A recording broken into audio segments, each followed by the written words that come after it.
Nii, igatahes mul anti 10 minutit, et proovime rääkida, kes me oleme, mida me teeme ja kuhu me veereme. Et Tallinna Linnatranspordi aktsiaselts on meie ettevõte, mis tegeleb siis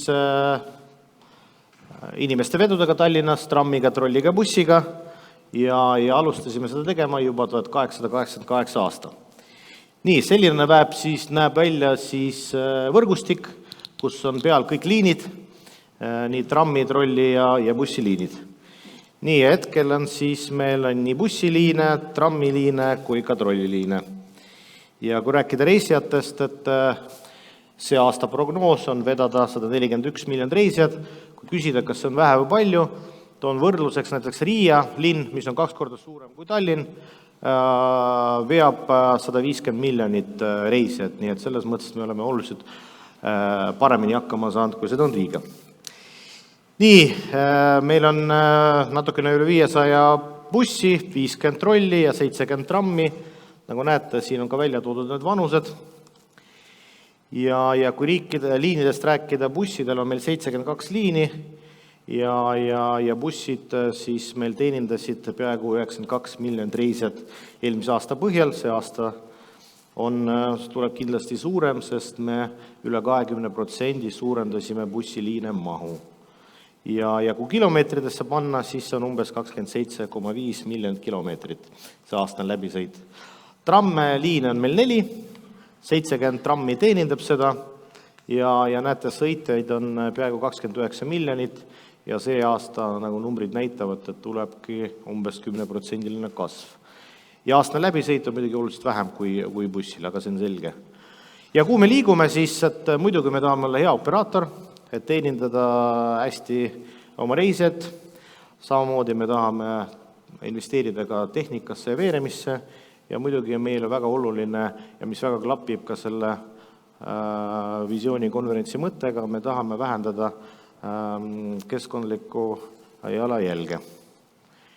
Ja siis me tegime endale roadmapi, kuidas me jõuaksime siis null emissiooni, mida me teeme selleks.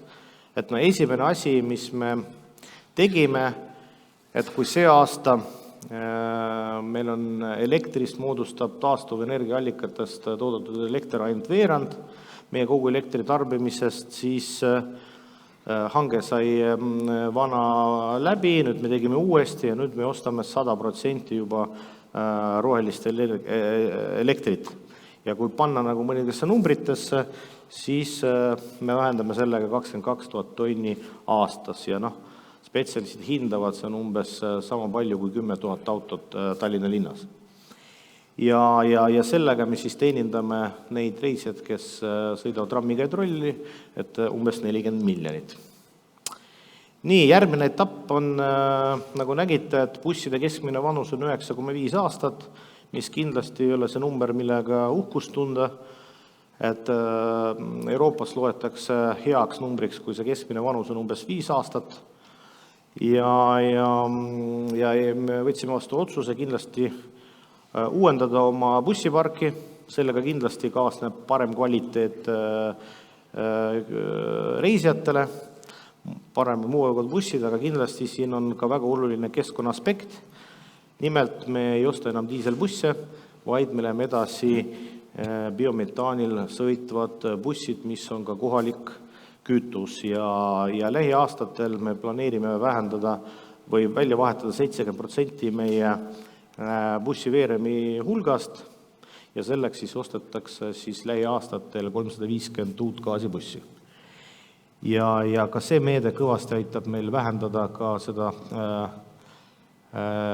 ökoloogilist jalajälge ja iga buss, diiselbuss, mida välja vahetame, toob umbes 48 tonni aastas siis vähem CO2. Nii, aga ikkagi see on, nagu öeldakse, short-term plaan, long-term ikkagi me näeme, et elektribussil ja selleks me juba hakkasime valmistama juba praegu. Praegu me oleme siis esimeses etapis. Esimese etapiks me oleme siis avatud kõikidele bussitootjatele selleks, et testida oma toodetud busse. Eelmine aasta või tähendab, see aasta me testisime Mercedes-Benzi, paljud on võib-olla näinud linnapildis, see sõitis päris liinil. See aasta lõpus tuleb Yutong, mis on maailma kõige suurim bussitootja, ja samuti aasta alguses tuleb BYD MAN Solaris. Et selle testimise perioodi mõte on see, et me saame umbes kuuks ajaks täitsa tasuta tootja poolt bussi, mida saame panna liinidele, ehk siis vaadata, kuidas ta saab meie liini teenindamise hakkama. Palju ta suudab läbi sõita ja kuidas see laadimine on ja muidugi küsida ka tagasisidet reisijate käest, et kuidas nad on rahul nende mugavustega. Teine etapp, milleks me valmistame ette, koostöös siis Eesti Energiaga ja Majandus- ja Kommunikatsiooniministeeriumiga, et me avame täitsa 100% elektribussidel liini ja selleks me ostame või rendime, igatahes hangime 7-8 elektribussi, ehk siis eesmärk on see, et valmistada ette siis suuremaks üleminekuks ja selleks me tahame saada ka rohkem kogemusi, opereerimiskogemusi, mitte ainult kuuajalise perioodi jooksul, vaid ka talvel, kevadel, sügisel ja suvel. Ja kolmas etapp, kuhu me tahame jõuda, on siis nagu üleminek elektribussidele. Teatavasti jõustub ka Clean Vehicle direktiiv Euroopa Liidus ja siis samuti me loodame, et õla alla paneb ka Majandus- ja Kommunikatsiooniministeerium läbi siis vastavate rahaliste meetmete, et millega me lähme siis juba hankima hanke korras elektribusse ja praegu plaan näeb ette seda, et umbes 50 elektribussi me läbi selle saame. Ja siin on siis see roadmap, millest ma teile rääkisin, et kus me oleme, kus me alustasime, 2012 me alustasime seda projekti Eesti Energiaga ja kus me tahame olla aastas 2035, kus meil kogu ühistransport ehk 100% ühistransporti on 100% elektrifitseeritud ja elektrifitseeritud rohelise energiaga. Aitäh! Ma ei tea vist. Aitäh! Ei ole mitte midagi hullu, et mõni esineja jõuab kiiremini oma ettekandega ühele poole, sellepärast, et hirmutati ära, et nii vähe aega tuleb kiiresti rääkida. Ja õige. Ja sõnum jõudis kohale. Loomulikult Tallinn vajab kvaliteetset, ohutut, ökonoomset ühistransporti. Sain ma õigesti aru. Ja sinna poole liigume kogu aeg. On juba täna hästi, aga läheb veel paremaks. Ja? No, kuidas hästi, et me ikkagi tahame olla aastas juba 2035, on ju, et siis ja hästi meie arvates siis, kui on tõesti 100% ühistransport on meil elektrifitseeritud roheenergiaga.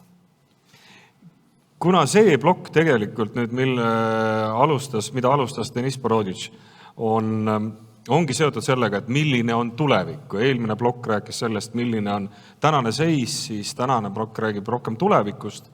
Siis on võib-olla see küsimus ka, et kas tulevikus peaks olema veelgi enam kesklinnas ja nendes kitsastes kohtades eelistatud just bussitransport ja jalgrattatransport versus siis tavaliiklus? Mina arvan, et see prioriteedisüsteem, mis meil juba kohati Tallinna linnas toimib, on ennast ära õigustanud.